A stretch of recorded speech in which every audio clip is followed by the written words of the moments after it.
Chapter 17. Sally and Peter drove through massive black wrought iron gates topped with a crest and motto in Latin.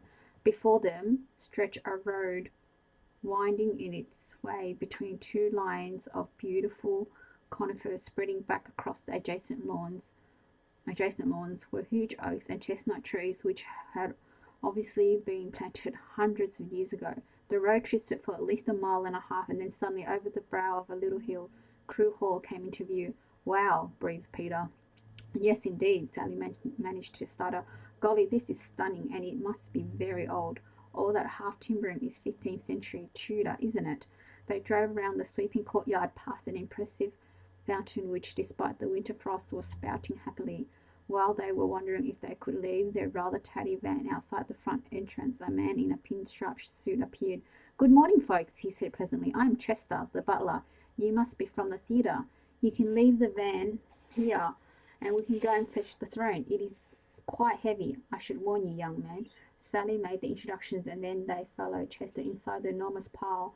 She wished her father could be here to see this magnificent entrance hall, with its high vaulted ceiling soaring over a huge oak staircase that wound its way down from heaven above to the ground floor. All the wood was in such good nick and polished to perfection that Sally couldn't help but comment, "Gosh, you must have quite a staff working here to keep this in such good condition." Chester answered quite naturally, "Oh, yes, indeed. We have a team of cleaners in a rotation scheme. Crewe Hall is like the Forth Bridge. By the time you get in to the other end, you have to start again. I am sure his lordship would be happy for you to have a tour at some point. We do official tours in the summer, but yours would be private. I will mention it to him at the next housekeeper meeting. Now here is the throne. We brought it down from the throne room for you to save time. Can you hold the cushion, Sally? And Peter, if you take the other arm, hopefully you can lift the chair or drag it outside." The two men managed to make it to the front of the house, but then hit the problem of the gravel driveway. Peter had a suggestion. "I will back the van up so we can lift it without damage." This accomplished, the three of them managed, with the help of a rope or two, to get the throne into the van, laid carefully on its side on the top of a rug. "Well done," said Chester rather breathlessly. "I can see you both have some common sense. I will just remind you again, and please pass this on to your colleagues, that this throne is very old and very valuable." "Absolutely understood, sir," replied Sally. "Is his lordship coming to watch the play?" she added. "Yes, I believe he will be attending with his son and daughter, and he is very keen on history, as you can imagine, and likes to encourage that interest in his children. After all, they will inherit all this eventually, so it is important they understand the historical background of Crewe Hall and where they come from." Sally and Peter thanked the friendly butler and set off down the beautiful drive once more. They drove much more slowly on the way home, aware of the priceless items that were on board.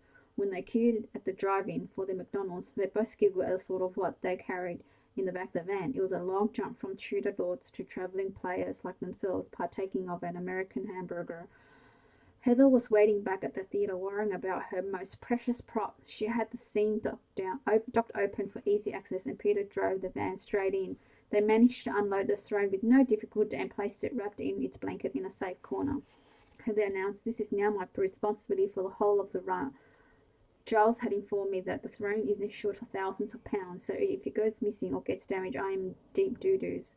During the tea break, Sally went to find Percy to suggest he come and take a look at the magnificent throne, maybe sit in it and get the feel of it. She also thought it might be a good idea to make sure he understood how valuable it was before he had his mid-morning coffee and biscuits while seated in it. She knocked on Percy's dressing room door, but as was often the case, it was Peggy's lilting voice that called out, "Come in."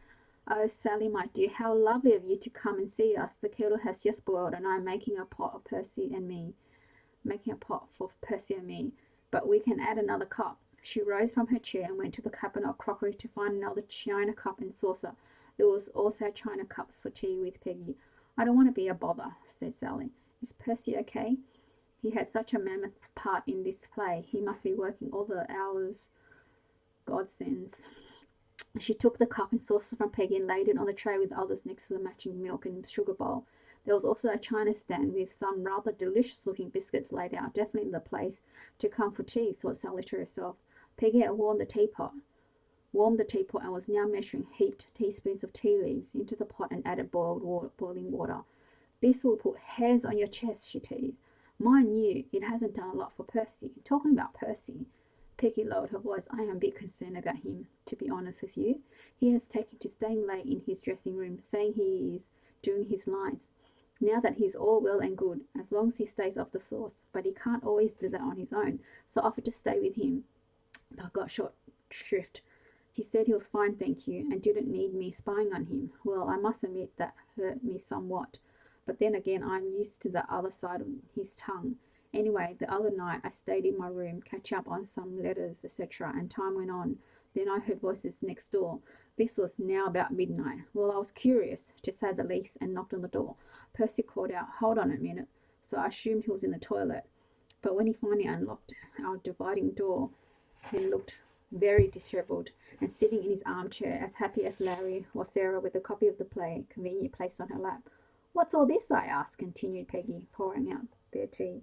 Nothing, my sweet, just a bit of work on my lines, and young Sarah is very kindly taking me through them. So I said, well, when I offered you, refused, but I can see the attraction of going through lines with a pretty young thing like Sarah and not a rattle old bag like me. Oh, come on now, my girl. You are being daft. I just wanted to save you having to stay up late. I know how much your beauty sleep means to you. So when Sarah offered, I took the opportunity. I was only thinking of you, my love. What could I do? What could I do but lead them to it? Peggy asked Sally. So I said something like, well, you need your beauty sleep as well, Prince Percy, preferably on your own. I will see you back at the digs in an hour. Peggy passed Sally her cup of tea and profits one of the delicious biscuits. What do you make of Sarah? She inquired, watching Sally very closely. I'm really not quite sure what to make of her, to be honest. She doesn't really muck in with the rest of us. And I do get the feeling sometimes that she thinks she is above us. I suspect she is quite ambitious too. But with all due respect to Percy, can he really help further her career? Just as Peggy was about to reply, the dividing door opened, and there was the man himself. Ah, we have company, and beautiful it is too. Hello, Sally. To what do we owe this honour of this visit? Peggy had jumped up to allow Percy to seat himself in his own armchair and wait for his tea and biscuits to be placed on the little table beside him. Peggy did the honours, then went and sat back at her dressing table, occasionally turning to the mirror and checking her chair. Occasional hazard with actors, thought Sally. They could not resist a mirror. Oh, I was just passing, and thought you might be having a heavy week with all your lines and wondered if you needed anything done, she said. Also, I want to let you know that Peter and I just went to pick up your throne from Crewe Hall. What an impressive place, and what a magnificent throne you will be having, Percy. It is insured for many thousands of pounds, so do sit carefully. Blimey, this is some responsibility, isn't it, my little flower? Percy smiled at Peggy. I have never had to deal with an expensive antique on stage. Children and animals are one thing, but furniture. What do you say, old girl? He chuckled. Oh, indeed, my dear. We really don't like animals or children. Not on stage, anyway. Peggy added with a sad little smile through the mirror to Sally. Well, that was a perfect cup of tea. Thank you so much, Peggy, and I am glad that you both seem to have the script well and truly under your belts. I think it's going to be a really super show, and you'll hold it all together as the leading man you are, Percy. Don't flatter him any more, dear, or he will be impossible to manage. Now get off and have a sit down before tonight, love. Sally left them to it, feeling a stab of apprehension for poor old Peggy. What on earth was Sarah up to? For the second time in the season so far, Sally was running the same thing, and she resolved to pay more attention. As for Gwendolen and Geoffrey, that also required some serious investigating. Sally now had the setting up of the evening show and was wondering where Dora might be and whether she might be in the mood to help her rather hard-pressed sister. Sally found her in the boys' dressing room holding a court with a variety of the rather filthy jokes that she liked to tell, usually in the pub after a few drinks, but they were going down very well this afternoon, it would seem.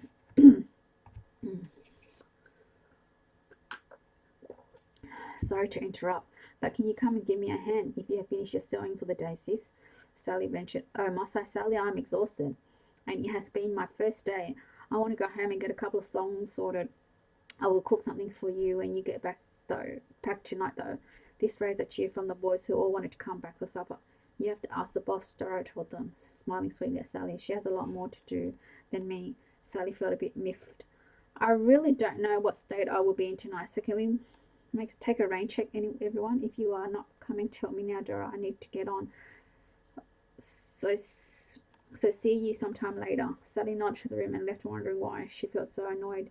Can't worry about it now, though. I've got too much to do, she thought to herself, and disappeared into the props room and find the riffles for our very lovely war. Chapter 18. The rest of the week was the usual stress mix of rehearsing all day in one play, then clearing one's head ready for performing the evening show. Then, if one was really stupid, clearing one's head the next morning from the pub the night before. Sally succumbed to Dora's invitation to the boys to come to supper after all. The trouble was, once they had all performed together at night and the show had gone well, one quick drink in the pub before closing was not enough to bring them all down to a normal level when they could go home and go to sleep.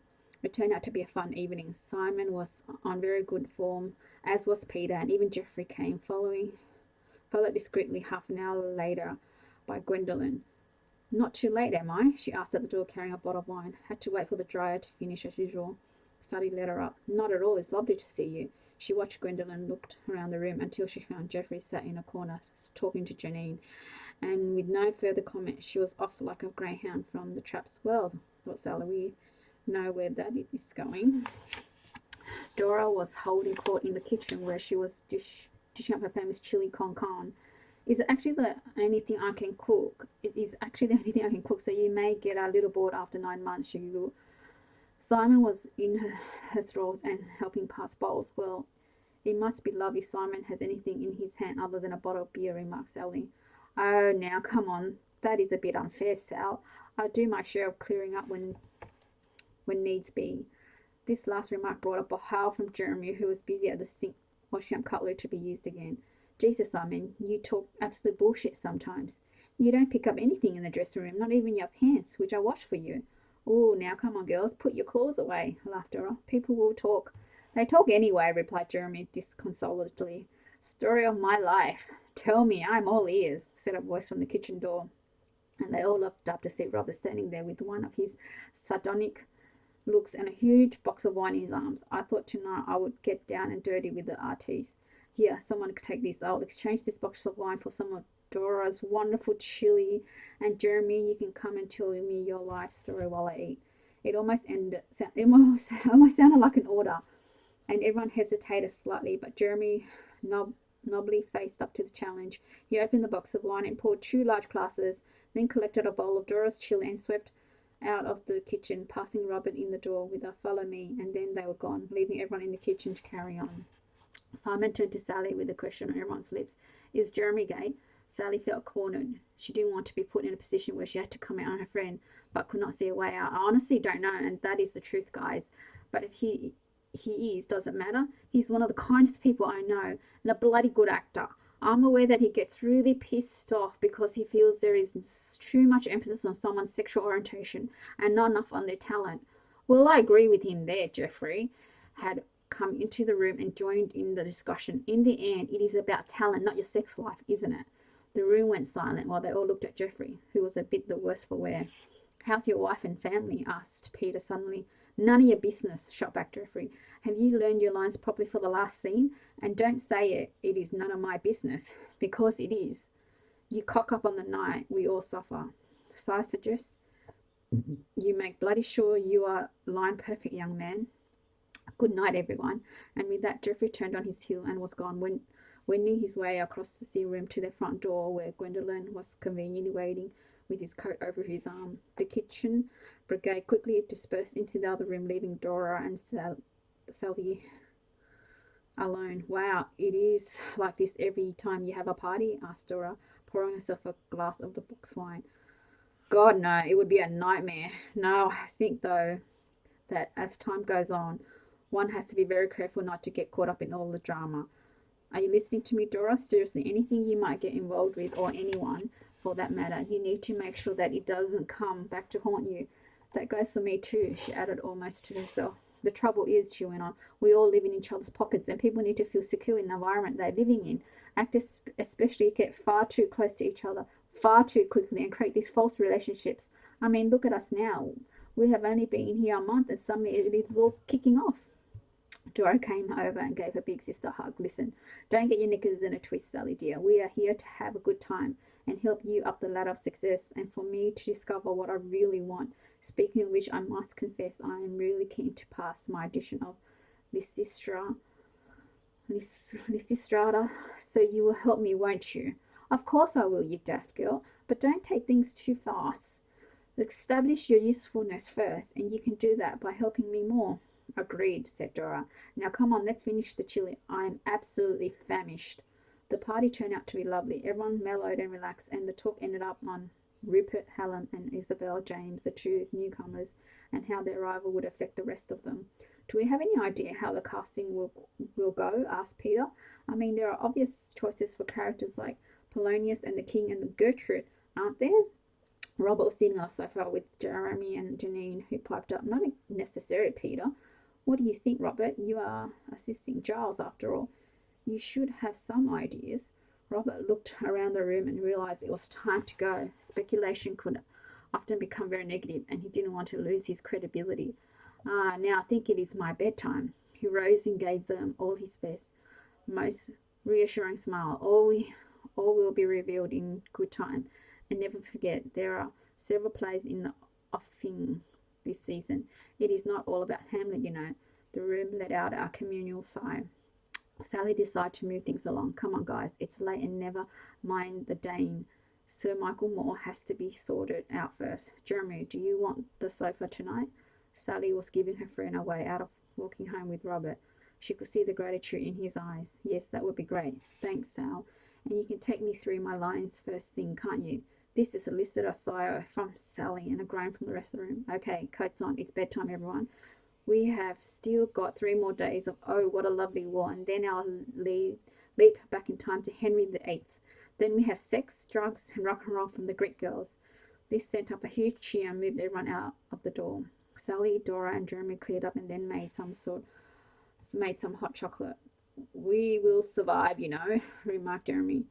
Your sister and I have a lot in common, Dora. We want to succeed on our merits, and we are in it for the long game. I see that, said Dora, and I think you will succeed. I have only just arrived, but from the outside, you both seem so much more focused than most of the cast. I have to confess, I have been bitten by the bug, though. If I can get the part in the chorus, who knows where it may lead next.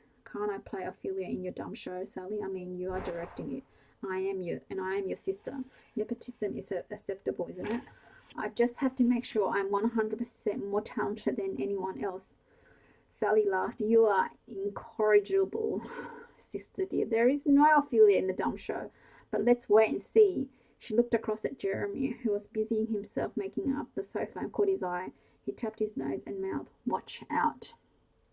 Lying in bed later, Sally tried to gather her thoughts. There suddenly seemed to be a great deal going on behind the scenes. She thought back to Peggy and Percy and their situation. Then there was Geoffrey and Gwendolen. What was going on there? Geoffrey had seemed the most stable of all the company, with a happy marriage and a loving wife and 3 beautiful children. Not that anyone had seen them so far this season. Even Jeremy seemed unsettled, and Sally was suspicious of Robert's motivation for helping him with his script. She tried to work out what she was doing in all this, just getting on with the job, she hoped. But was this enough? Even her sister was making plans already. Was this how it was going to be? 9 months of people vying for position. She thought about Charmaine, who so far had kept her distance from the rest of the cast. Did she learn to do this during her 2 years spent at the Royal Shakespeare? Sally had heard many actors moan about the politics of the company and how unfair it was. You joined the chorus fully intending to work your way up through the ranks, only to discover that the powers that be could bring in whoever they wanted along the way to play the leads and even the smaller ones. So what was the point of dedicating an early career to a company that showed no loyalty? Well, it was still early days, and Sally had every intention of making her stage presence well and truly felt. Dora might have her own agenda, and as long as it did not cross Sally's path, they would be fine. She finally fell asleep wondering what Rupert was going to be like, and whether his Hamlet would have achieved the notoriety that Giles craved for his theatre. Thanks for listening.